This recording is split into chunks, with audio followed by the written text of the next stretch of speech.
Dos.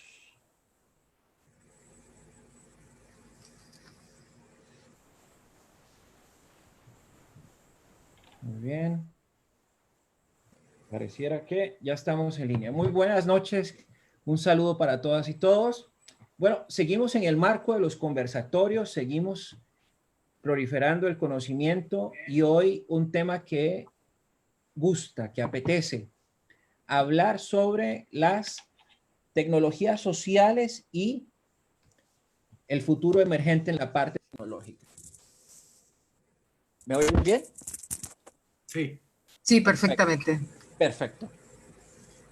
El día de hoy tenemos un conversatorio internacional con una ponente que no es ajena a nosotros, ya ha estado en otras charlas en vivo desde un medio radial, y estoy hablando de la señora Beatriz López. Beatriz López, quien es experta en tecnologías sociales. Bueno, ¿qué no le encanta? Le encanta la teoría de la U, le encanta todo lo que es el comportamiento humano visto desde una sola consolidación y desde una sola herramienta que permite transformar individuos y organizaciones y con ello proliferar la innovación. También, dentro de su currículo, pues ha asesorado países y ha asesorado también empresas en Sudamérica. Pero con estos nuevos conversatorios que estamos promoviendo desde Innovus Costa Rica, queremos empezar a fomentar lo que es la teoría de la U, máxime que nos gusta, nos encanta, y vemos una gran posibilidad por la combinación de elementos, entiéndase, inteligencia emocional, inteligencias múltiples, el capital psicológico, la parte de comunicación, temas antropológicos, sociales, pero bueno, vamos a ir hablando de eso en ese conversatorio. Beatriz, saludos desde Costa Rica. Hoy son las 7:30 de la noche, allá creo que son las 10:30 de la noche, apenas para salir de fiesta, ¿verdad? Exactamente. Muy buenas noches a todos y un placer estar acá nuevamente. Gracias. Y también tenemos a alguien que desde ahora será parte de unos conversatorios, lo quisiera introducir, un excelente periodista, aparte de periodista, una persona muy analítica, un comunicador que ha tenido mucho impacto en su desempeño. Actualmente pertenece a una cátedra en una universidad aquí en Costa Rica y estoy hablando de mi amigo, porque sí lo considero, al señor José Pablo Salazar. José, bienvenido a estos conversatorios que lo que buscan es fomentar conocimiento de la mano de expertos y gracias desde ahora por sumar. No, muchísimas gracias, un placer estar acá y totalmente, bueno, muy contento y como les digo, el placer es mío de compartir con ustedes y bajo esa misma filosofía, pues más bien aprender, ¿verdad? Ese es el sentido de la construcción de un nuevo conocimiento y pues cuánto no se puede construir ahora con Beatriz y con vos y acá en este conversatorio. Mucho gusto. Muchas gracias, José, por ello. Bien, vivimos en una época de cambio, donde el cambio es lo más constante que podemos encontrar. El otro día conversando con Beatriz, cuando planeábamos hacer esto, decíamos, bueno, la mente humana está acostumbrada a pensar de manera lineal, pero cuando vemos esta disrupción y estos cambios tecnológicos, viene una, no sé si es una curva logarítmica creciendo en lo que va saliendo nueva tecnología que va supeditando, buscando satisfacer nuevas necesidades y nuevas oportunidades de mercado. Yo le decía a Beatriz, pero es que la tecnología disruptiva, exponencial, de cara a ese futuro emergente que estamos buscando imaginar para llevar a las empresas, si una empresa viene en su modelo de negocio lineal, se empieza a hacer una brecha como un hueco, ¿verdad? Entonces hace una montaña grandísima, pero hay un hueco ahí que queda sin cimientos y se queda sin conocimientos y demás. Y Beatriz me decía, ya que es lo mismo, fíjate, porque una prevalece más en la interacción de las personas, la cultura y la forma en cómo resuelvan sus paradigmas para poder trascender. Pero aquí quisiera que de la mano de nuestra experta en teoría U, a quien le hemos seguido los pasos y nos encanta Otto Scharmer y sabemos que ha estudiado con él.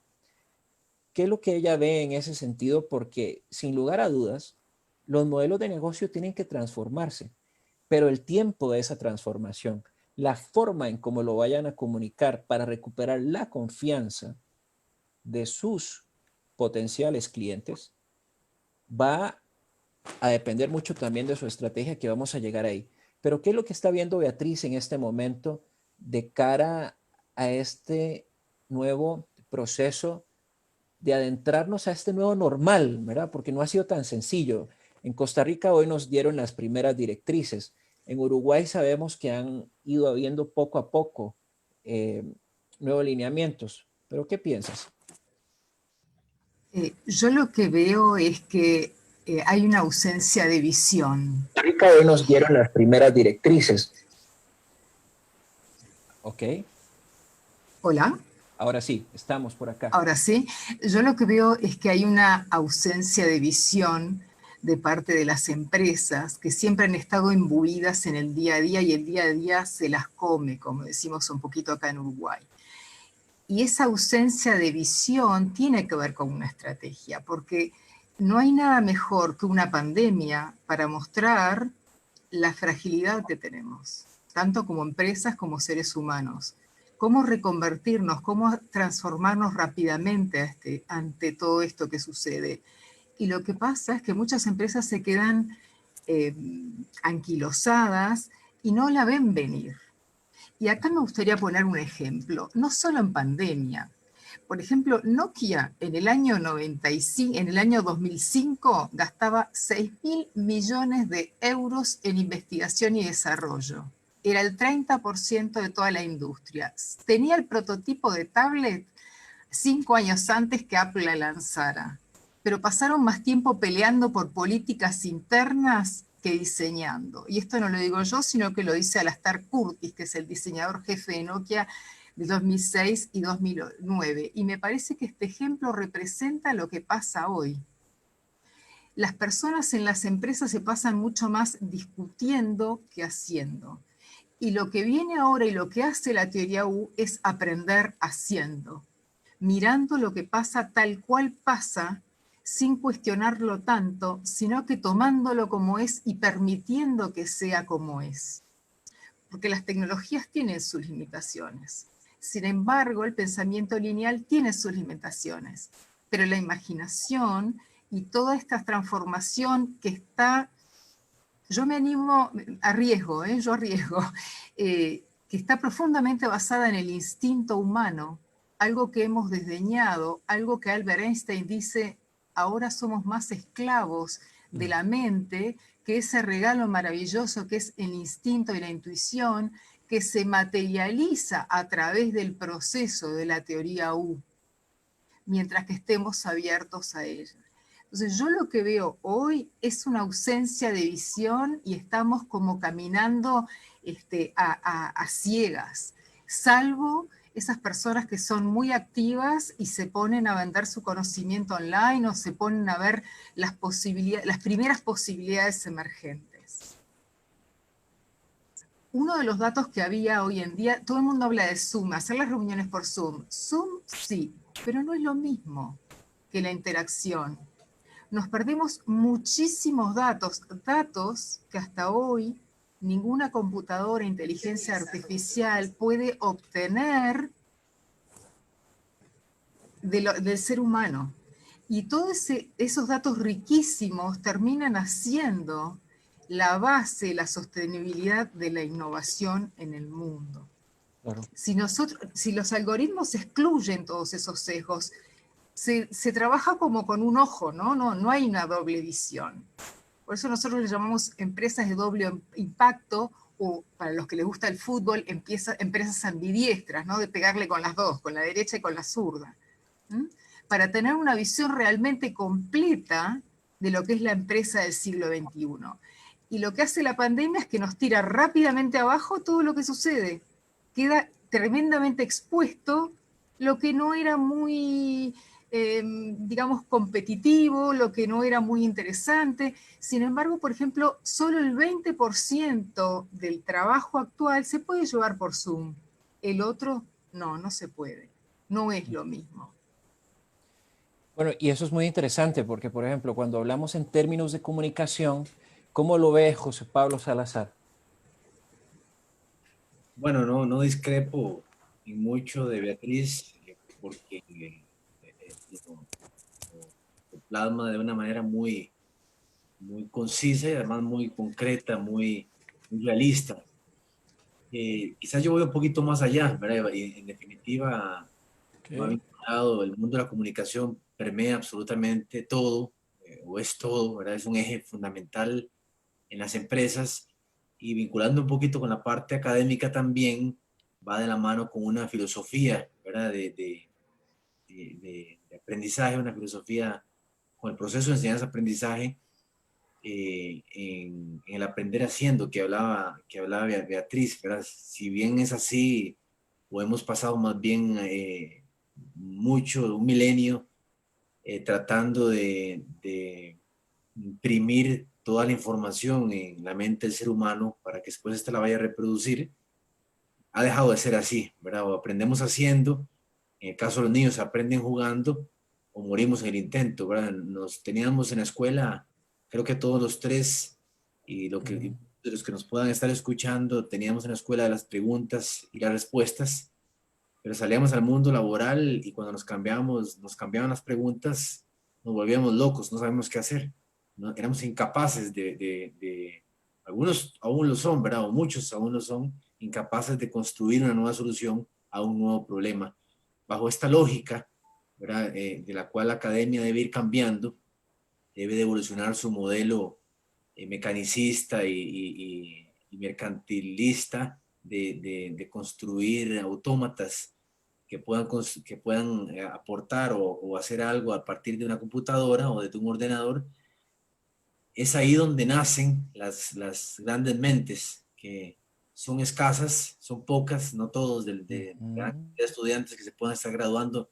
Pongamos el caso de Costa Rica, cada mes, cada año, pocos son los que realmente puedan considerarse mentes críticas, mentes analíticas, y en comunicación, que es una ciencia social que no debería ser así, ¿verdad? Porque si hablamos todavía de informáticos, de gente que programa, tal vez podemos hablar un poco de gente mecánica, ¿verdad? En su trabajo, es un poquito más mecánico, o alguien que produce en serie, no sé, un ingeniero, pero ni siquiera, pero no se puede concebir para ninguno de ellos, porque siempre hay espacio para la creatividad, para la imaginación, y en ciencias sociales aún es menos permitido, o debería ser menos permitido, ¿verdad? Debe ser un comunicador que analice la realidad ampliamente, un administrador de empresas que analice la realidad de su empresa en un contexto y un entorno global, ni siquiera nacional, sino global, para poder ir visualizando cómo mejorar los procesos.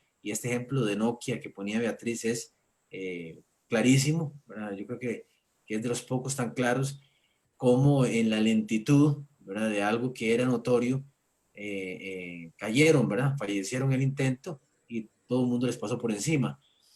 Entonces, va muy vinculado, y creo que el origen está justamente en la academia, ¿verdad? De este modo de pensar, y a veces es tan difícil, ¿verdad? Pasarlo a la práctica de las empresas, porque siempre hay alguien encima, en la jerarquía, en la línea jerárquica, siempre hay alguien encima que está anquilosado, ¿verdad? Está clavado en el pasado y le cuesta romper esa toma de decisiones. Sin duda alguna, eventos como la pandemia llega a movernos el piso desde ya en la academia, por supuesto, ¿verdad? Incluso hay resistencia cultural en los alumnos a recibir clases a través de estas plataformas, Teams, Zoom, tantas que hay, ¿verdad? Remind y demás, porque no sienten que están pagando, sienten que están pagando por nada, y no ven esto como una gran oportunidad, ¿verdad? Igual el teletrabajo, ¿verdad? Hasta ahora se consigue un poquitito ahí de romper esa resistencia de las mentes un poco ortodoxas y un poco eh, atrasadas, que aún siguen dirigiendo las grandes organizaciones, ¿verdad? Y son grandes no solo por el número de sus trabajadores o de su cantidad de activos, sino son grandes por el impacto social que tienen en los países, en las naciones.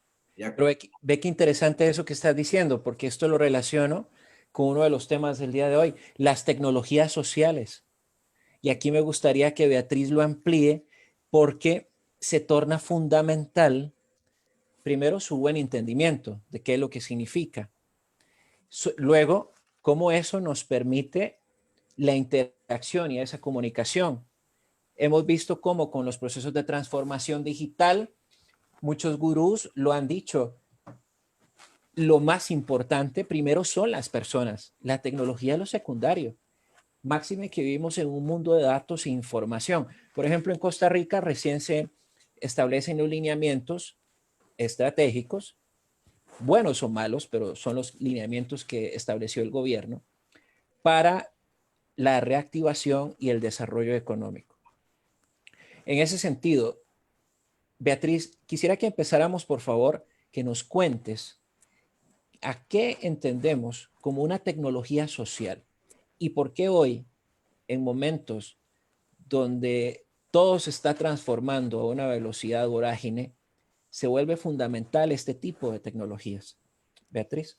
Sí, las tecnologías sociales son exactamente lo mismo que las TICs, que las tecnologías de la información y comunicación, con la salvedad que no tenemos máquinas en el medio, sino que estamos los seres humanos en sí.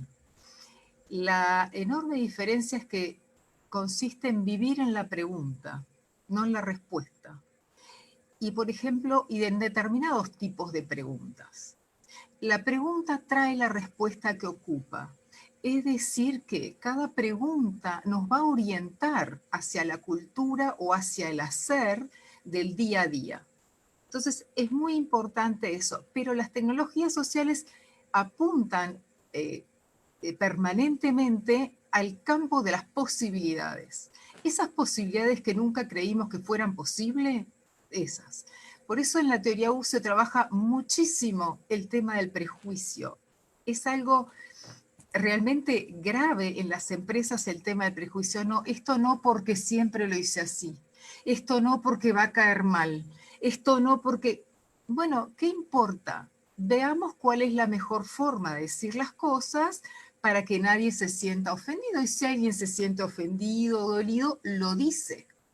Es decir, que la tecnología social va a buscar la profundidad humana y va a desentrañar lo que todos sabemos y no sabemos que sabemos. Eso, desde mi mirada, es lo más maravilloso que tienen las tecnologías sociales. En una interacción y comunicación en un mundo que el ser humano queda absolutamente ausente en su presente, porque muchas veces no distinguimos entre lo que es la ilusión y la percepción. Y te pongo un caso que ha sido un paradigma, es hasta caricaturesco, pero es lamentablemente cierto, de Déjame un hacerte una chico, pregunta, porque eso que sí, estás diciendo es algo que es parte de los teatros mentales, que a veces nos botan el logro de nuestros objetivos. En ese sentido, las herramientas Zoom, Teams, Skype, ¿nos pueden llenar de prejuicios al no estar uno a uno de cerca? nos pueden llenar de prejuicios y yo no sé hasta qué punto nos hacen estar realmente presentes. Porque yo he estado en reuniones donde hay 20 personas y más de uno estaba con el celular y con el celular y con el celular. Así es. Cuando uno está con el celular, no sé si a ustedes les ha pasado de estar con chicos interactuando de 15 años, 20 años, 25 años, 50 años, 60 años, uno va a hablar con alguien, pero su cabeza está en otro lado aún. Es decir, yo siempre digo, hay una enorme confusión entre el tiempo tecnológico y el tiempo humano. Entonces, cuando uno va a hablar con alguien, no, perdón, me quedé colgado acá, entonces, ¿cuánto demoras en volver a estar donde tenés que estar? Cada vez que yo hago los talleres, les pido que apaguen el celular, absolutamente apagado.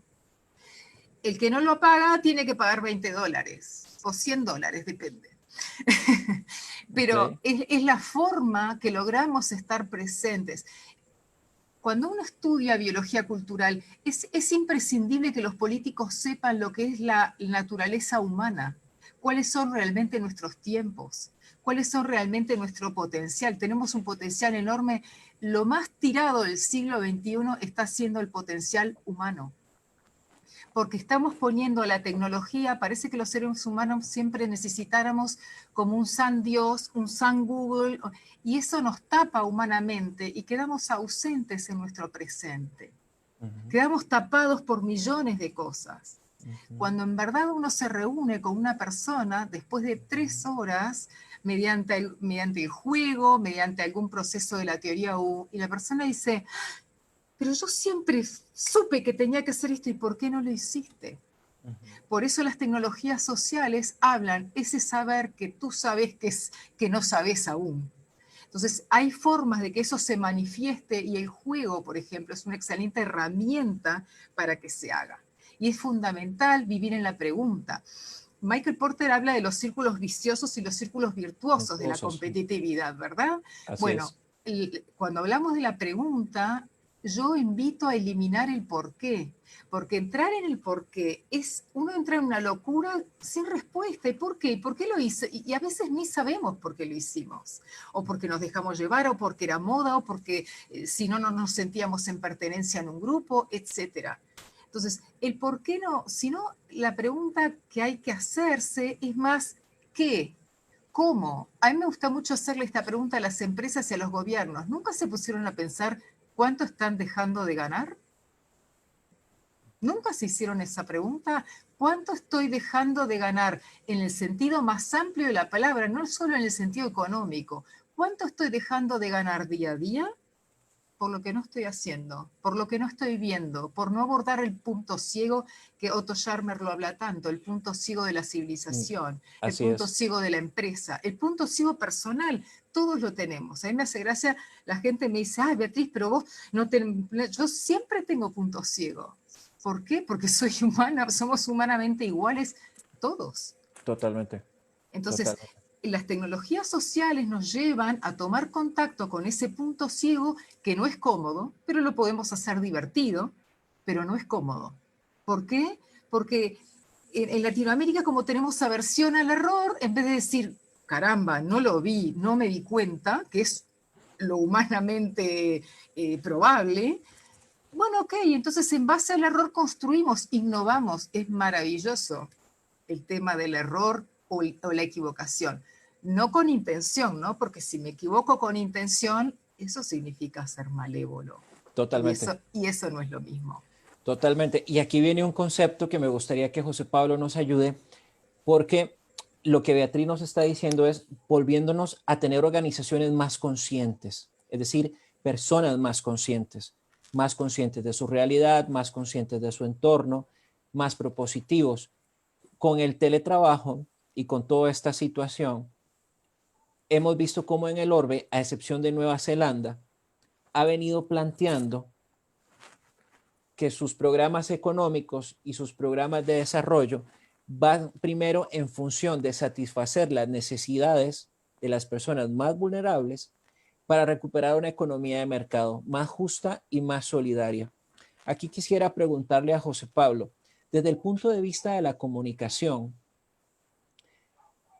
en tu valoración que haces, ¿son acertados los mensajes que estamos dando o los mensajes que estamos viendo en redes sociales, donde vemos más un castigo, vemos más como una infopandemia? Yo le he llamado así, una infopandemia, porque hay una gran cantidad de personas que están bombardeando información, pero no vemos a alguien o grupos de personas con la capacidad de soltar esa información, observar, escuchar y plantear. Eso no lo vemos. Vemos, observo, escucho y fustigo.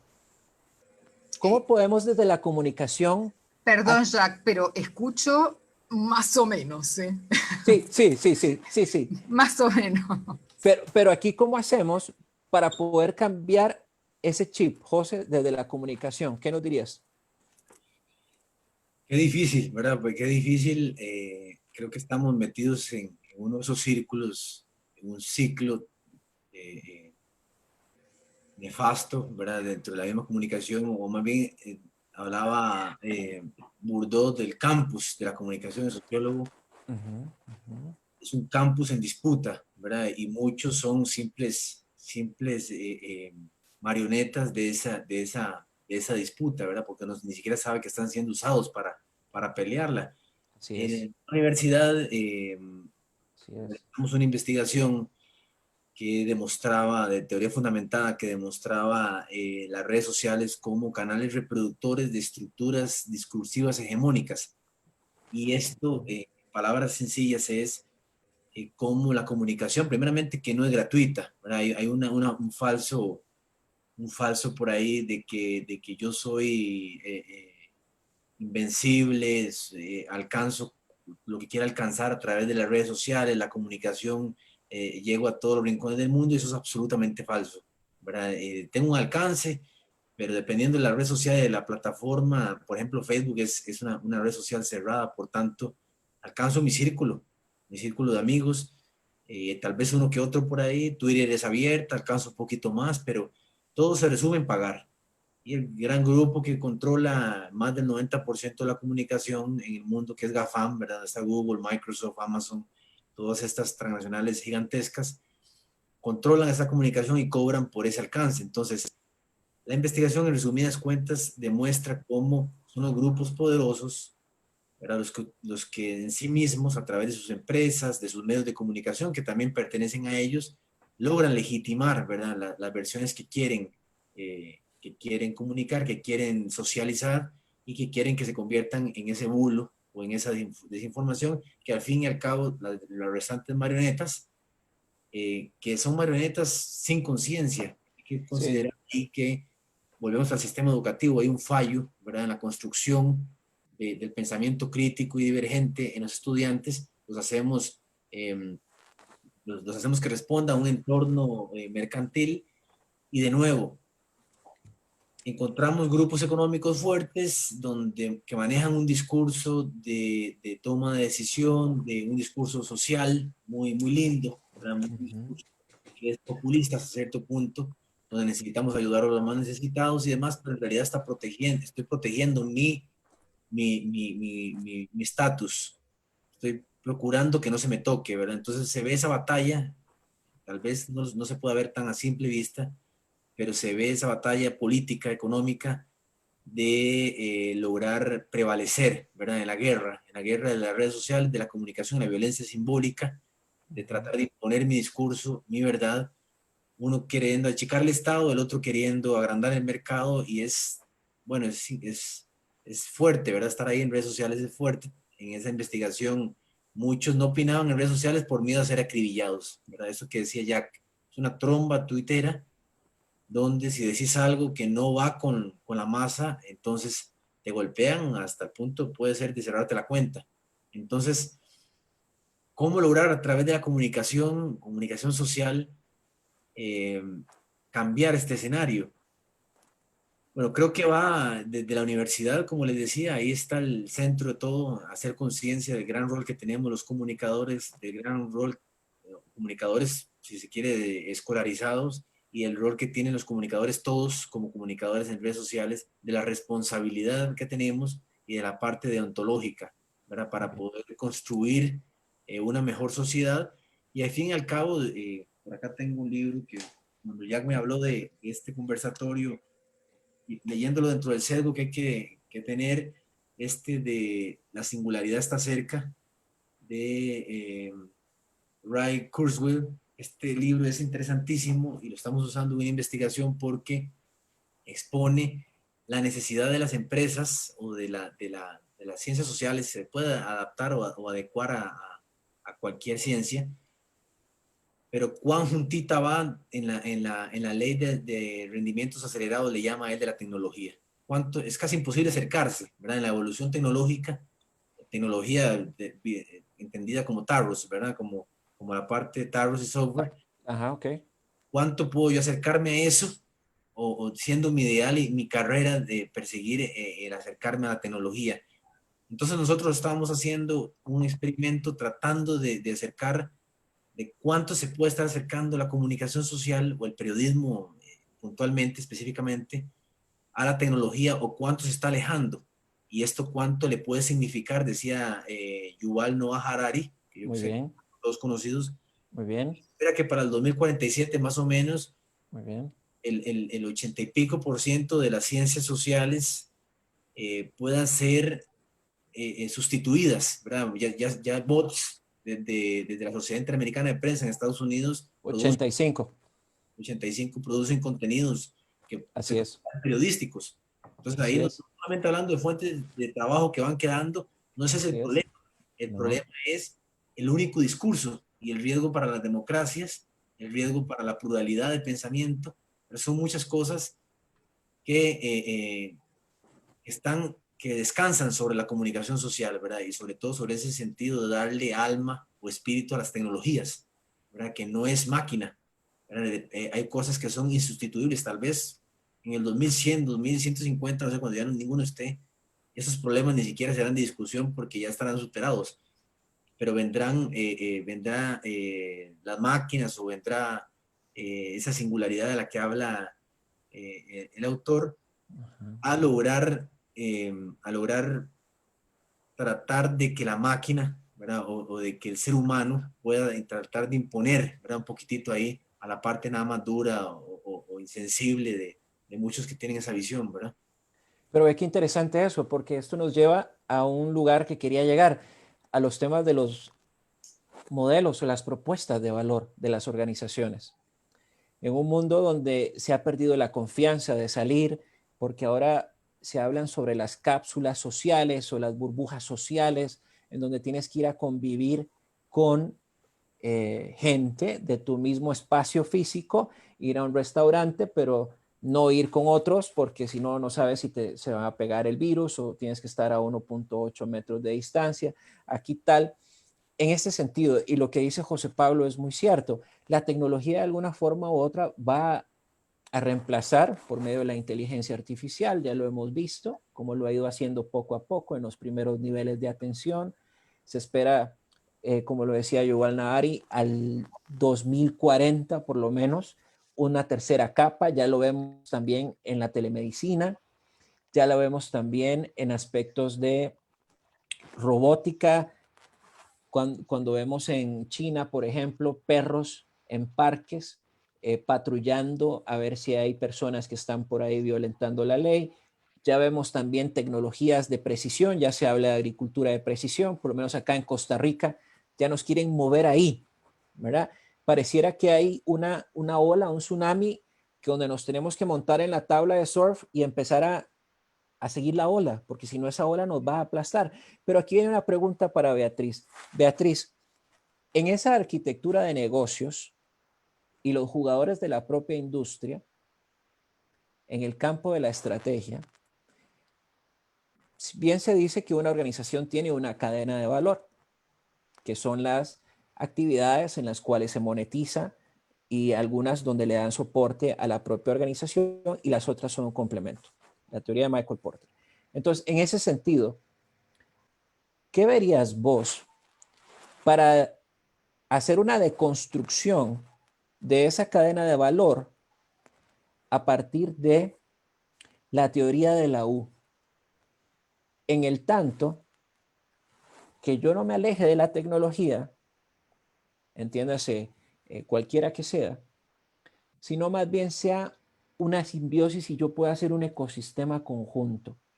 Y lo voy a decir por qué. Porque hay un rompecabezas que estamos armando hoy, de alguna forma u otra hemos ido induciendo algunas partes de la teoría de la U y hemos llegado al punto del rompecabezas.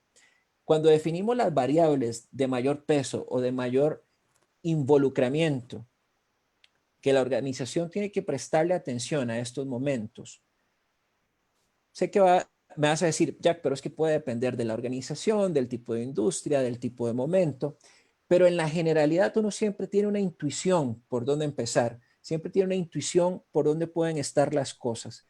¿Qué nos podrías decir en ese sentido sobre estas variables organizativas importantes para dejar atrás paradigmas que me permitan adaptarme a las nuevas tendencias del mercado? Beatriz. Para mí, desde mi mirada, las empresas necesitan una un nuevo jugador, digamos, que son los facilitadores transversales, que es el que se mueve en toda la empresa, en toda la cadena de valor, y es la persona que puede reestructurar todo el sistema de acuerdo a los tiempos que vienen. Y yo acá quería hacer una salvedad muy particular, porque hay que tener cuidado con las tecnologías de la información y comunicación, porque secuestran la mente. Hoy en día, la mayor cantidad de muertes en el mundo es por suicidio. Hay algo que no está funcionando bien. ¿Vamos a seguir dejando que eso avance o qué vamos a hacer con eso? Porque eso es una bomba de tiempo en cualquier empresa, la depresión, la baja capacidad para rendir, y ahí la depresión hoy en día es una variable importantísima. Uruguay es de los países con mayor suicidios en el mundo. Otto Scharmer habla de esto desde el año 2008. Dice además que las ONG son el gran problema en el mundo. Yo lo que creo es que las empresas deberían de tener una mirada hacia esos lugares y preguntarse por qué no tener. A mí no me gusta hablar de felicidad porque la gente se lo toma de forma muy liviana. Una empresa bien integrada en su cadena de valor es una empresa que fluye, lo que se llama el flow en la metodología Lego Cirrus Clay. Ahora, para Correcto. lograr eso, se necesita trabajar muchísimo humanamente, uno a uno y equipos. No hay otro camino, no hay un reemplazo que pueda hacer la inteligencia artificial todavía. Y esto lo dice el ex diseñador de Google y CEO de una empresa llamada Apture, que lo adquirió Google. Dice, ojo, y el MIT larga siempre, permanentemente, artículos donde dice, estamos lejísimos de ser reemplazados. Porque yo también me gustaría hacerle esta pregunta al sector del software o de la informática. ¿Qué queremos hacer? ¿Reemplazar al ser humano? ¿Cómo vamos a hacer con las revueltas sociales si reemplazamos al ser humano? A mí me gusta mucho la cultura israelí. La cultura israelí dice, tenemos que estar haciendo algo porque la gente que no hace nada entramos en problemas. Es algo caricaturesco que lo digo. Pero las empresas en ese aspecto, en su cadena de valor, deberían de mirar la otra parte, que apenas miran con medio ojo. Y acá yo siempre digo que recursos humanos es el gran paradigma del siglo XXI. Lo que pasa es que no se aborda, la cultura se pasa excluyendo. Tim Cook, el CEO de Apple, hoy en día dice, las ganancias que podés tener por trabajar por la cultura son 250, 350% más. Así Lo que es. pasa es que como la gente no sabe trabajar con ella, no le da el valor que tiene. Así es. Entonces, trabajar con la cultura es trabajar, y se lo escuché al CEO de Banco Luxten cuando estuvo en el Expo Management en Madrid, donde dijo, todo el mundo dijo, ¿cómo hicieron para llevar a Banco Luxten de venderlo en el supermercado a ser la multinacional que son? Bueno, yo los fines de semana hacía equipos de 10, 12 personas y trabajaba con ellos mano a mano. ¿Qué hacían? Conversaciones colaborativas, conversaciones generativas. ¿Cuál es cuál es el campo de las posibilidades y cómo lo plasmamos, cómo lo bajamos a tierra? Entonces, las empresas ahí yo me fanatizo un poco con la teoría U, que nunca es bueno fanatizarse con nada, también lo digo, pero es desarrollar y entrenar la visión de futuro para ver en qué nos vamos transformando según la cultura en la que habitamos. Y eso es clave a nivel de gobierno, a nivel de empresas, a nivel de pymes, a nivel de microemprendimientos. empleados, porque recuerden que muchas multinacionales comenzaron en un garaje, y más hoy en día, que Totalmente, toman una velocidad mucho mayor. totalmente. Entonces, Ujú. la pyme es puede ser el gran talón de Aquiles de las próximas multinacionales. Entonces, yo lo que invitaría es a entrenar esa visión profundamente humana, porque, insisto, desconocemos el potencial humano que puedes hacer un diagnóstico de forma mucho más rápida que una computadora. Y me animo a entrar en la competencia. Un diagnóstico no en base a datos puros y duros, sino que en base a cuál es el problema esencial que tiene la empresa en la que se va a hacer el diagnóstico. Y qué interesante eso, porque ahora un de los derroteros que más cuesta entender para las pymes, ¿verdad? Y en Ujú. estos modelos de negocio lineales que vienen trabajando, es decir, y lo hemos escuchado, ¿y ahora qué sigue? ¿Cómo me transformo? ¿Cómo evoluciono? Y si tengo tiempo para hacer esa evolución. Pero, y digo, pero, porque tienes otro actor, que es el cliente, que necesitas volverlo a invitar a que genere confianza. Y entonces aquí le quiero preguntar a José Pablo, con base en lo que nos estaba diciendo muy bien Beatriz, ¿cuáles serían esas estrategias de comunicación que estas pymes tienen que encontrar o discernir en cuanto al diálogo, el uso de las palabras, para que nosotros los consumidores volvamos a retomar la confianza y volver a ir donde ellas? ¿Cuáles son esas grandes líneas de comunicación que vos esperarías que estuvieran ahí inmersas para que la población pueda recuperar confianza en estas pequeñas y grandes empresas? José. Bueno, si consiguieron sobrevivir, que es lo más importante, ¿verdad? Al entorno actual y a eventos, que dicho sea de paso, eventos como estos, eh, hay que aprovecharlos, ¿verdad? Son momentos de crisis donde vemos escenarios que ni ensayados se pudieran haber visto. Ujú. Yo apelaría a las pequeñas, las micro, pequeñas y medianas empresas eh, que están aún vivas, ¿verdad? Porque bien es cierto que muchas han fallecido en el intento, pero las que aún están sorteando incluso toda la lista de requisitos, bueno, a nivel país, no sé cómo será Uruguay, para lograr crearse, para empezar, ¿verdad? Pero para lograr sostenerse en la coyuntura actual, apelaría, bueno, más a trucos de mercadeo que a otra cosa, ¿verdad? Es apoyarse en el marketing, en la mezcla de mercadeo, ¿verdad? Para colocar sus mensajes, para colocar sus productos, para innovar. No hay mucho que hacer, ¿verdad? No hay mucho que hacer. Muchos de los puntos negativos de estas empresas no son en comunicación, ¿verdad? Muchos son más bien económicos, son financieros.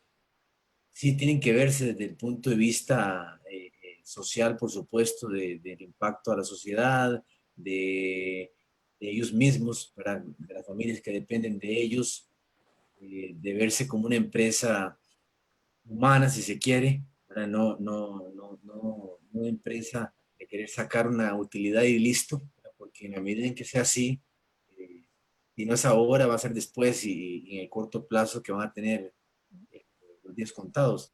¿Mm? Entonces, una comunicación muy transparente, muy transparente en el sentido de que estoy en problemas o que estoy en problemas, estamos viviendo. Creo que muchos lo están haciendo así, están siendo sinceros. En la coyuntura actual han comunicado su estado actual, han comunicado que están al borde de la bancarrota. Ujú. Han logrado salvar porque han logrado encontrar aliados, ¿verdad? Socios fuertes, o por lo menos en ese impasse han logrado aguantar la embestida, ¿verdad? O han logrado conseguir con Banca para el Desarrollo en Costa Rica un préstamo para capital de trabajo, que es lo más importante, creo yo, ahorita, siempre que la estructura grande del negocio esté montada, y tratando de asociarlo con la tecnología. Bueno, qué mejor que esta plataforma, ¿verdad? Que la tenemos a la mano, que la pauta está a la mano, que el Internet está a la mano, al menos en Costa Rica la penetración es altísima, ¿verdad? Entonces tenemos cómo colocarnos, cómo divulgar.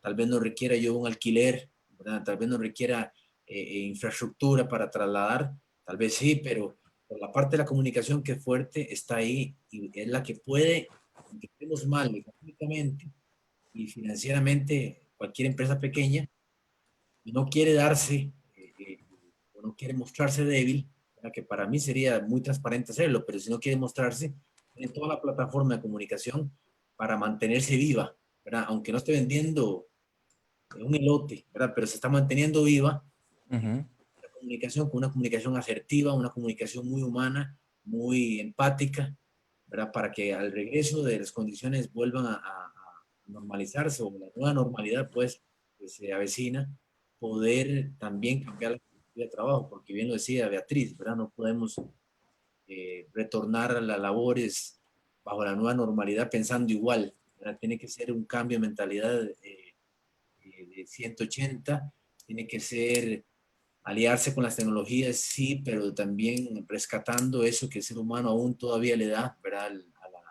Al negocio, que es el análisis, la parte cualitativa, ¿verdad? No es Big Data, sino es Tick Data, ¿verdad? Es la parte, las características de la parte cualitativa que por ahora ninguna máquina puede dar, ¿verdad? Tal vez más adelante sí, ya no estemos, pero esa parte cualitativa de la esencia, de la parte del ser humano, es la que aún puede rescatarse y la comunicación es uno de los bastiones principales, ¿verdad? En cualquier estrategia, en general, cualquier estrategia empresarial.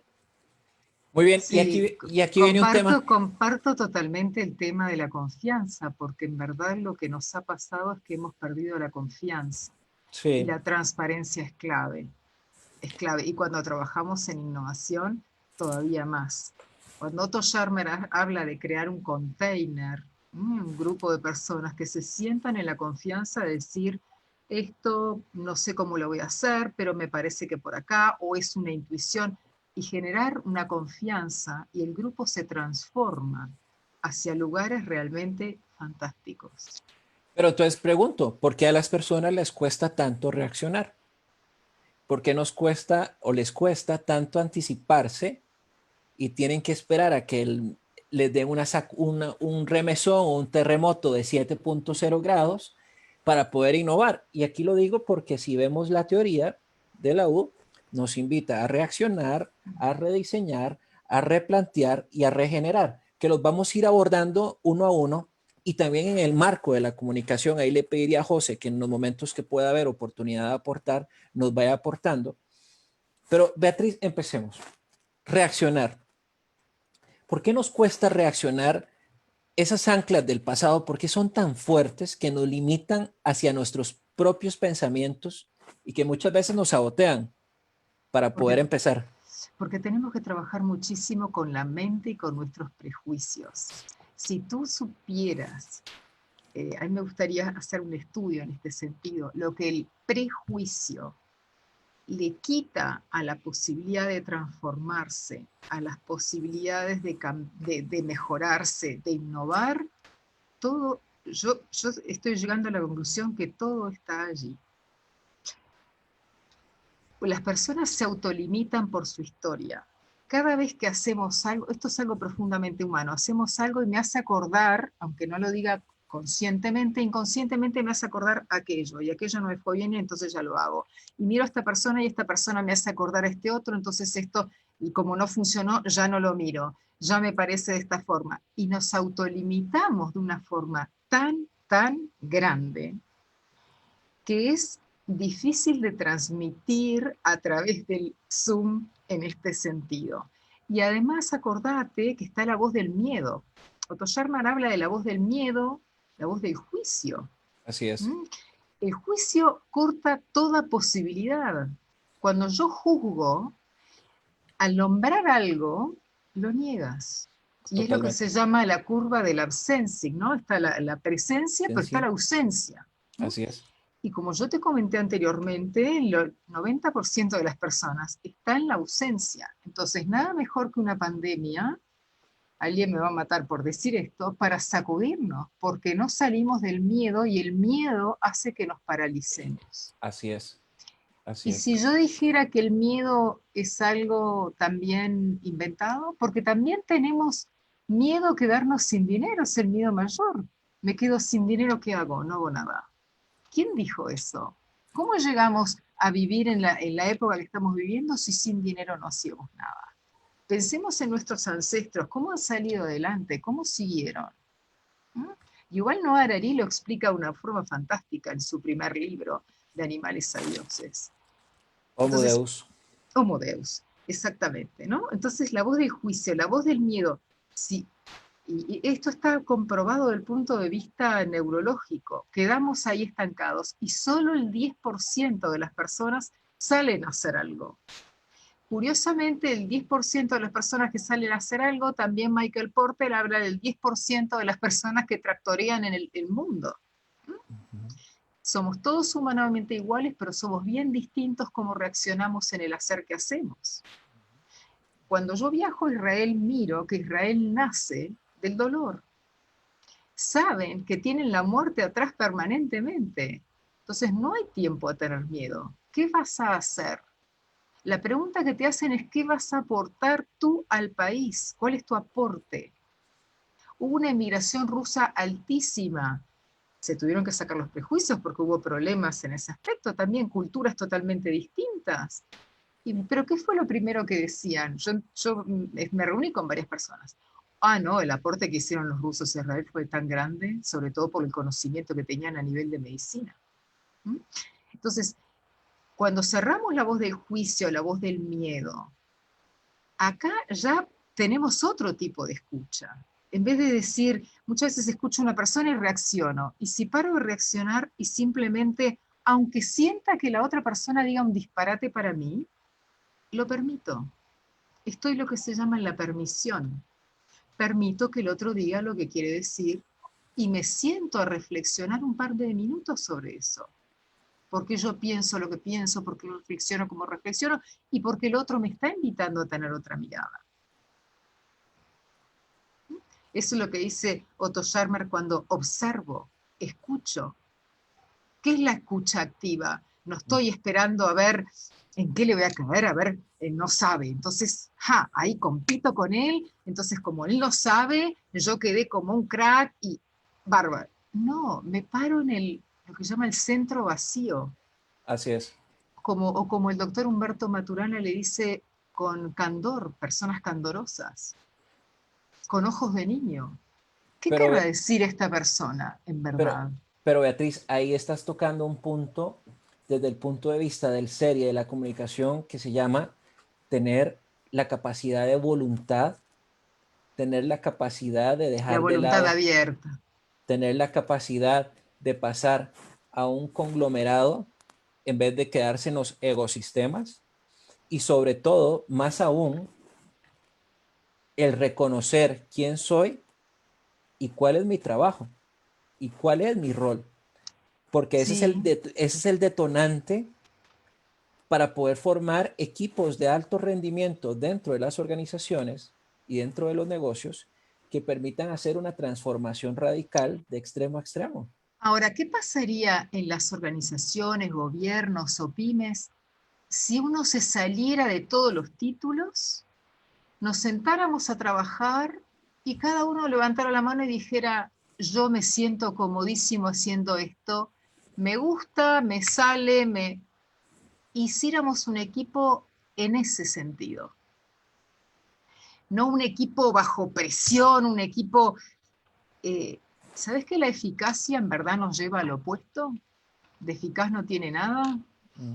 Uno de mis profesores alemanes me comentó, haciendo una consultoría para una gran empresa en Alemania, que les ponían año a año, ¿no? Un poco de la década del 90, un poquito más, hay que vender tanto, y tal meta, y cada vez más arriba. Entonces, en un momento, como vieron que no lo iban a lograr, hablaron con gente y la coimearon.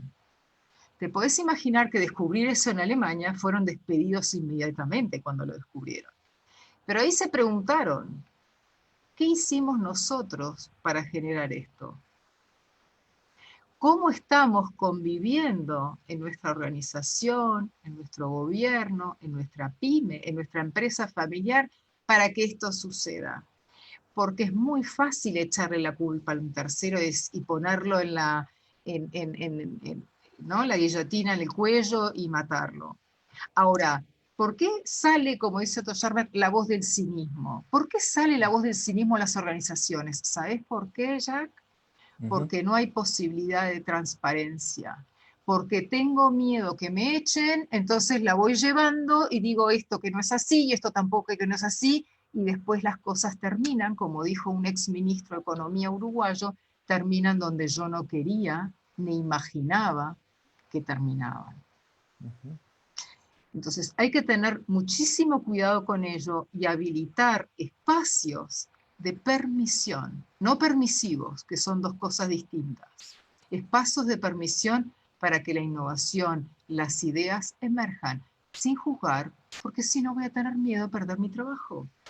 Y aquí entonces viene la gran pregunta, José Pablo, ¿cómo podemos crear organizaciones conscientes donde pongan en el centro a las personas y no pongan al final del día sus utilidades, sus negocios, su valor de mercado, su distribución de los accionistas, sus metas, sino el sentir de las personas?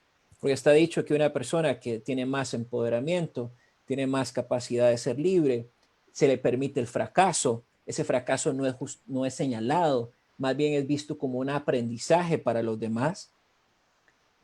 Y lo que estamos viviendo en el teletrabajo hoy en día es que pasamos de niveles de productividad normales a productividad exponencial.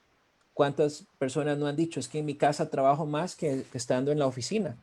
Me alcanza más el tiempo, estoy más concentrado, estoy más enfocado. Entonces aquí, José, ¿cómo podrías plantear una estrategia de comunicación para fomentar un cambio cultural con un mensaje donde ese mensaje pueda tener un sentido de visión conjunto, pueda tener la capacidad de estar conectado con esa fuente que te motive interiormente para ser parte de esta organización o de cualquier organización, y sobre todo sentirte reconocido, porque hay algo que el ser humano lo necesita: ser reconocido, ser identificado, que el trabajo vale. Bien lo decía Beatriz ahora, con la parte de estar presente, no ausente, ¿verdad? Entonces, en ese sentido, ¿qué nos podrías decir? Bueno, creo que Beatriz apuntó muchos elementos muy válidos en eso, en este intento, ¿verdad? Por hacerlo. Es la parte de voltear hacia el ser humano, ¿verdad? No son máquinas dentro de las organizaciones, son personas. Hay una crisis, sin duda alguna, de liderazgo, ¿verdad? Y creo que por ahí no encontramos a alguien en quien reflejarnos, a quien seguir de manera positiva. No hay líderes en las organizaciones, o hay malos líderes o líderes negativos, y eso lleva al traste todo, ¿verdad? No solamente por una, yo no sé ya qué está primero, si la comunicación o el ser humano, que decía Hobbes, que el lobo es el lobo, el hombre es el lobo del hombre, si es algo del ser humano hacia la comunicación, o de la comunicación se volvió al ser humano, porque eh, creo que hay que situarnos nuevamente en el contexto, un contexto, bueno, de un capitalismo hasta cierto punto lapidario, ¿verdad? Que te exige la producción cada vez más y más eficiente, más ganancias, más utilidades. En esa lógica nos hemos metido, en esa locura, ¿verdad? En esa vorágine que hablabas, y no cabe otro pensamiento. Son estos momentos como la pandemia, como momentos de un huracán, de un terremoto, de un golpe puntual en cada país. Ahorita es algo global que creo que ninguno de los que ahorita estamos vivos habíamos vivido, habíamos visto. Llega un momento como este para poder reflexionar, ¿verdad? Reflexionar con cierta profundidad, y yo creo que aún así, ¿verdad? Porque entonces encontrás grandes líderes, entre comillas, grandes pensadores, liberales radicales, ¿verdad? Que siempre están buscando reorientar los negocios, pero es hacia la utilidad, ¿verdad? Entonces, un primer consejo para tratar de hacer organizaciones más humanas es tratar de generar ese balance, hacer partícipe a todos los colaboradores si bien es cierto, se le castiga porque comete un error que no está bien, ¿verdad? Debería aprenderse de él y a partir de ahí construir. Por supuesto, como decía Beatriz, que comete con alevosía o con dolo, pues ya no es error, ¿verdad? Ya es falta y se amerita pues un castigo, pero eh, tratar de generar ese balance entre utilidad, que es importante, por supuesto, es un negocio, tiene que sostenerse, y ambiente de trabajo. Ambiente para la creatividad, ambiente para no hacer nada, ¿verdad? Creo que de no hacer nada, de sentarse, nacen las mejores ideas, ¿verdad? Tampoco es cuestión de procedimientos o una cuestión antojadiza, sino tiene que ser evidentemente llevada, ¿verdad? Paso a paso, con conocimiento, con teoría, pero tratar de construir esos pasos para el conocimiento, no aquella cuestión locura de los nuevos switch shops del siglo XXI, ¿verdad? Que son los call centers, donde hay una idea creativa jamás, pero si la hay, entonces también lo opacan, ¿verdad? Porque entonces me va a ir encima este trabajador, o se va a poner arriba de mí, perder esos miedos, pues por supuesto, como constructo social que es, el miedo es lo peor, ¿verdad? Porque te paraliza, te obstruye, no te deja pensar, no te deja hacer nada. Como constructo social que es, va muy ligado a la parte de la comunicación social global y es, como eso se juega, ¿verdad? Creo que sí hay muertos, no sé si alguno de ustedes ha tenido la desdicha de presenciar alguna muerte por COVID-19, No. pero, No. pero si no, eh, ¿cómo lo creemos? ¿Cómo creemos el virus? ¿A través de qué? Del discurso. Bueno, a través de los medios de comunicación, a través de la posición global o más informal de cada país, de cada gobierno, pero existe realmente. Estamos ante una construcción, ¿verdad? De un mensaje, sí, que responde a una realidad excelente, pero que juega con esos sentimientos, ¿verdad? Con el miedo, con el temor, con tantos sentimientos dentro de la comunicación social, que también están permanentes dentro de la comunicación humana y por supuesto empresarial. Entonces, diría que por supuesto hay que sentarse a idear una estrategia, ¿no? Hablar de una estrategia muy ambiciosa, pero sí ciertos consejos, ¿verdad? Que más que con la comunicación van con la filosofía de la empresa, para dejar de lado no, tal vez considerar al capital humano y no solo de palabra de que es el recurso de lo más importante en la empresa o el más importante, siempre es esa frasecilla trillada, pero realmente considerar al capital humano, al recurso humano, como el activo más valioso. ¿Cómo? Dando espacio, ¿verdad? Dando espacio para la creatividad, para la innovación, para el pensamiento, para la reflexión, para pensar diferente y salirse del molde, ¿verdad? No que haya sido una pandemia la que nos haya movido el canasto, sino más bien eh, procesos, procesos estructurados, procesos pensados periódicos para tener momentos de creatividad, de reflexión, de pensamiento.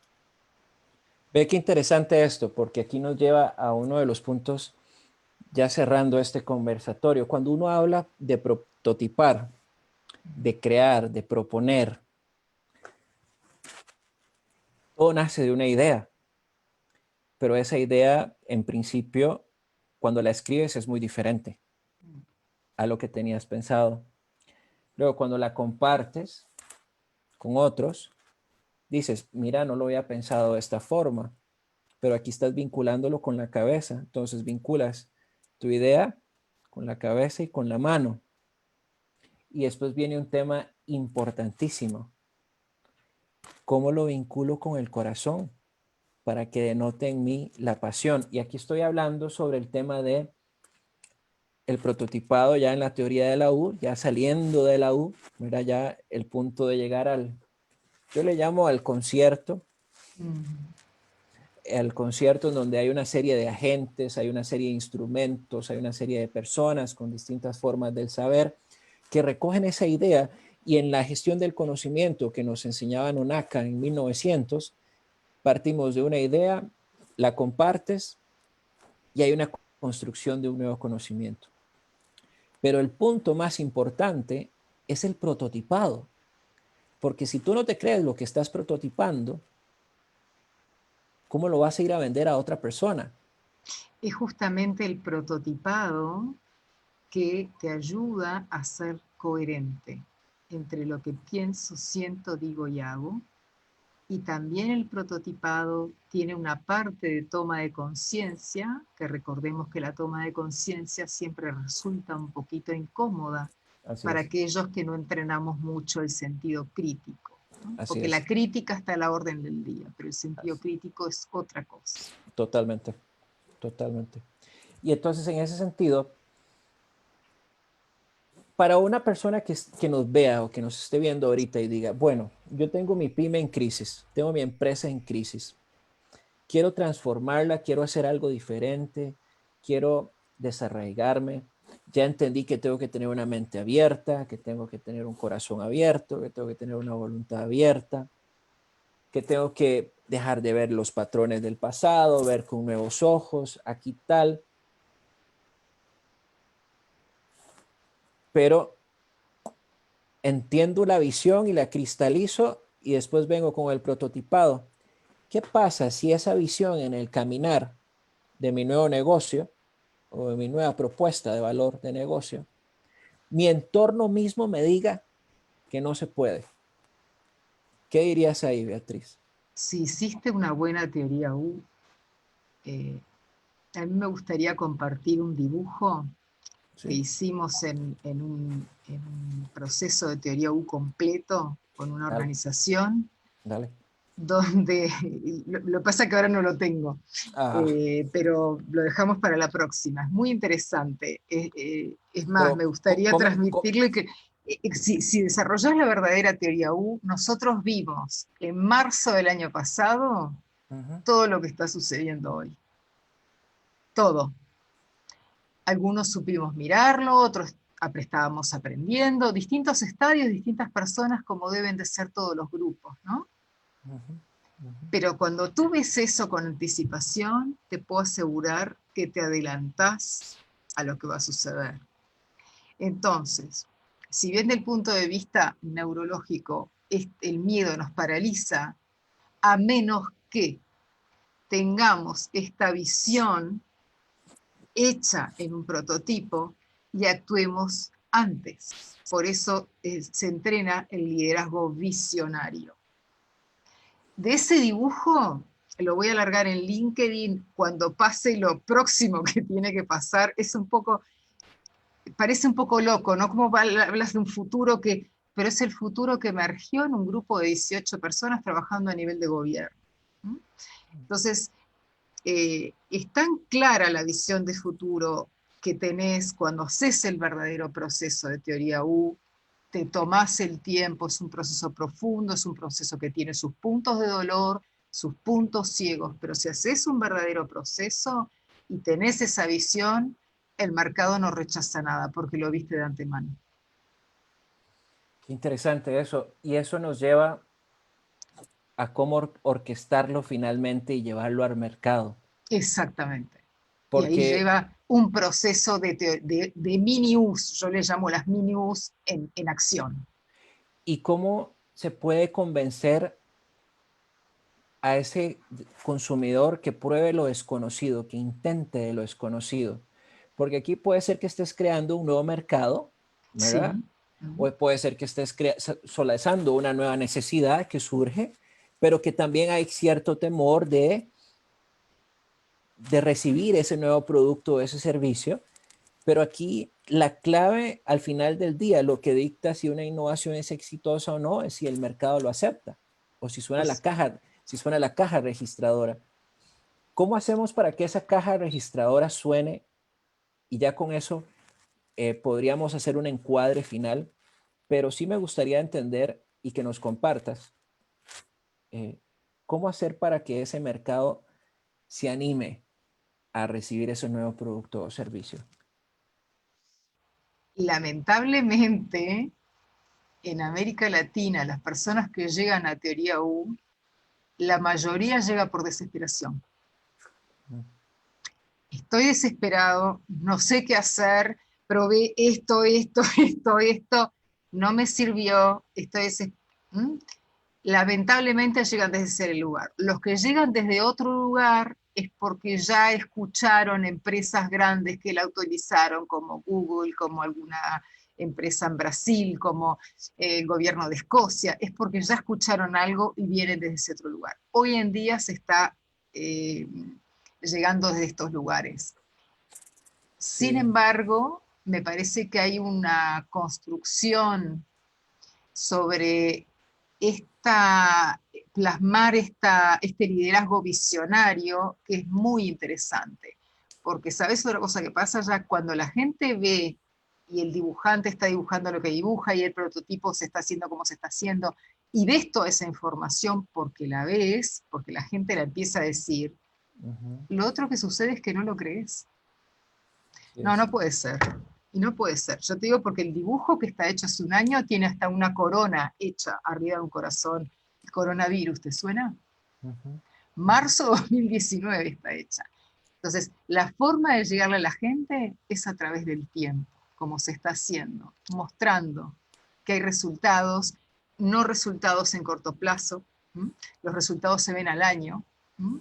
Porque los verdaderos movimientos para que sean tectónicos son movimientos que se ven más allá de... Yo en empresas en los 6 meses ya los veo los movimientos.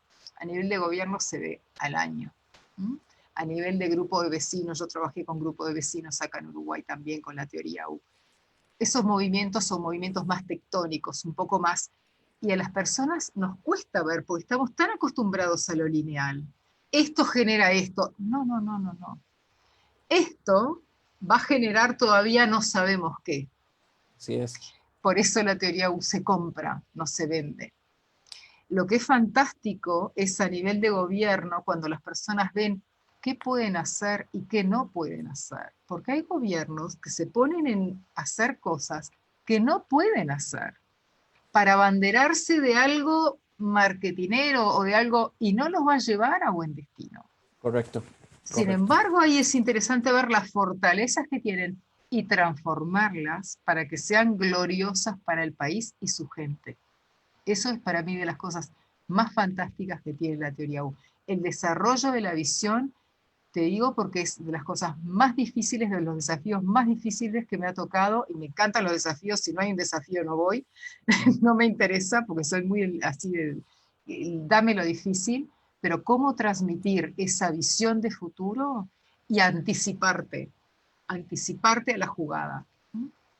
Es eso lo que, y se entrena, todos lo tenemos, no hay persona que no lo tenga. José. Interesante porque tal vez una empresa, un país, una vecindario, una comunidad, ganarían más perdiendo menos en una inversión, no haciéndola porque le digan, no, eso no se puede hacer. Exacto. En el proceso, llevando hasta el final y fracasando. Y además el éxito está directamente vinculado a lo genuino, al corazón, al espíritu genuino del país o región, vecindario, empresa o pyme que se haga. Está directamente vinculado a lo genuino. Por eso hoy hablamos de transparencia, hoy hablamos de... ¿no? El éxito está directamente vinculado a lo genuino que tenga el emprendimiento o la idea o lo que sea. Y aquí pregunto, en momentos donde no hay tiempo, en momentos donde hay hambre, en momentos donde hay desesperación, en momentos donde la gente necesita economía. Cuando hay hambre, la gente se abre mucho más y es mucho más transparente, pero hambre de la verdadera, de la que habla Mohamed Yunus, el del Banco de los Pobres. Los pobres, claro, pero entonces... No del hambre que decimos que vemos y no tenemos, porque América es muy rica y agarramos bananas de acá y cocoteros de allá, y no, es hambre donde tenés un suelo que no produce nada, ¿no? Pero entonces ahí estás dando la verdadera necesidad de diferenciar los mensajes que nos da el entorno y poder actuar con base al raciocinio y con base a ese sentimiento de estar presente, no ausente en el momento, y poner una claridad de transparencia hacia dónde va una nación o una empresa. Sí, o como Jack, tal. porque uno de los enormes errores que se comete es incrustar metodologías. Gravísimo error. Las metodologías son únicas y se co-construyen para cada empresa, persona u organización o gobierno. Y esa genuinidad la hace tan legítima y tan donde las personas se apropian tanto de ella que la hacen sustentable y sostenible en el tiempo. Porque seguro que va a haber alguien en el equipo que va a tener las distintas miradas del mercado y otro va a tener otras miradas. Por eso la incrustación de metodologías no es buena. Harvard hace un par de meses largó un estudio que tenía que ver con justamente con esto. Metodologías incrustadas son 30% más ineficaces que la metodología creada. En Bangladesh, el Banco de los Pobres, uno de los negocios que se había hecho eran mujeres musulmanas, el marido las había echado. Era el teléfono, se llamaban las mujeres del teléfono. Mujeres que estaban con su teléfono y las personas querían hacer una llamada y le pagaban, no sé, un peso o lo que correspondiera, ¿no? Y las mujeres hacían negocios en ese sentido y después compraban una oveja y después mandaban a su hijo a estudiar y después... Entonces, hay que crear metodologías de acuerdo a lo genuino, el espíritu país, el espíritu ciudad, el espíritu nación. Eso es lo que hay que hacer. No Y los, incrustar metodologías. Bueno, es como que tú me dijeras, Beatriz, para la entrevista, sacate los lentes, soltate el pelo, ponete así, asá, la mano para arriba todo el tiempo, y yo te voy a decir, Jack, me estoy cansando. claro, claro. ¿Me explico? No, pero es que has dado en algo riquísimo en la conversación, que es en la genuinidad del país o de la nación. Sobre eso, los negocios que se vayan a desarrollar de las empresas deberían ir orientados en esa línea para que haya un mayor sentido de pertenencia, para que haya un sentido más de identificación de las personas y con ello ganar una cuota mayor de mercado, valga la redundancia, de una forma más rápida, de una forma más ágil y no ¿Sí? tratar de copiar ¿No? lo que vemos afuera, que lo que está sucediendo en Europa o Exacto, lo que está sucediendo allá. exacto. Si tenés un problema en el interior, en Costa Rica, en el campo, sentá a la gente en Costa Rica a conversar, pero a conversar permitiéndole que se exprese, permitiendo que diga todo lo que tiene para decir, sin juzgarla. Y vas a ver cómo podés sacar un negocio, inventar algo seguro. Ellos saben. Por eso la tecnología social es hacer emerger lo que ya sabes y no sabes que sabes. José. Pero eso que decían ustedes es tanto como si fueses a colocar una sede de tu empresa o de tu negocio en otro país, de cero. No conoces nada, es otra realidad. Puede ser que resulte que en el país no sirve colocarlo ahí, o sí, pero ¿cuáles son las particularidades que tiene ese país para abrir un negocio ahí? Es tanto así, como siento yo que tiene que hacerse un estudio ahora post-COVID-19. Post-COVID, así es. Bien, bueno, después ha pasado ya 1 hora y 20 minutos. El tiempo ha volado, yo no sé ustedes, Sí, pero la verdad que sí. Hay mucho hasta, para hablar todavía. ha estado muy bien. Vamos a tener que programar una segunda oportunidad para seguir hablando sobre los beneficios de una teoría que te regenera al final del día, que lo que busca es eso, regenerar, transformar, salir rejuvenecido, si lo quiere ver. Póngale como usted quiera, pero elevar todos los elementos necesarios desde un punto de vista social, antropológico, psicológico, emocional, organizacional, cultural, para poder cambiar. Y ante ello, por eso hemos querido tener este conversatorio de corte internacional con la experta Beatriz López, que no es ajena ya en Novus, Costa Rica. Ya es la segunda oportunidad que tenemos el placer de estar conversando y seguiremos conversando. Y bueno, y José Pablo también desde el punto de vista de la comunicación, que nos ha dado elementos importantísimos para cómo ir visualizando esa transformación, por dónde comunicar, a quién comunicar, cómo comunicar sobre todo. Les dejo unos 30 segundos para que cierren cada uno en su ámbito y con un mensaje de cambio. Yo quisiera que cerráramos con un mensaje de cambio, de que sí se puede salir adelante, de que sí se puede innovar, de que sí se puede transformar cada uno desde el ámbito del saber propio. Empezamos con Beatriz, por favor. El potencial humano es infinito. El gran problema del siglo XX-XXI es que no nos enseñaron ni a conocerlo, ni a indagarlo, ni a materializarlo. Así es. Simplemente invito a las personas a que se sienten a conversar de lo que quieran, de lo que gusten, y a que hagan prototipos con lo que sea que tengan. Y recuerden que no son puntos de vista, sino que son vista de puntos. Y hay tantas posibilidades como la imaginación les dé para llegar tan lejos. Al mismo tiempo quiero agradecerles que ha sido un placer compartir el panel con ustedes dos hoy. Gracias. Y un abrazo a todos los costarricenses. Muchas gracias. José, por favor. Yo agrego a esto de Beatriz, bueno, un llamado a la reflexión, ¿verdad? En tiempos bastante difíciles, sé que es así, desde el punto de vista de comunicación, pues a ser un poquito más, ser críticos de las versiones, de la información que nos llega para las personas, ciudadanos de a pie, latinos, costarricenses, uruguayos, gente que tiene negocios o no. El llamado es, o el pensamiento es a considerar la importancia de la comunicación, ¿verdad? La comunicación asertiva, la comunicación empática, y algo importantísimo que quería destacar, sobre todo para la gente que está en una situación complicada, es que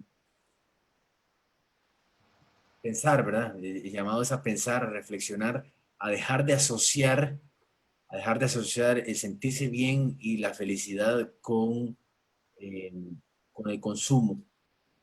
Eso creo que esa ruptura, que no es fácil, ¿verdad? Jamás vas, una palabrita, una frase se va a lograr, pero no asociar la felicidad con el consumo.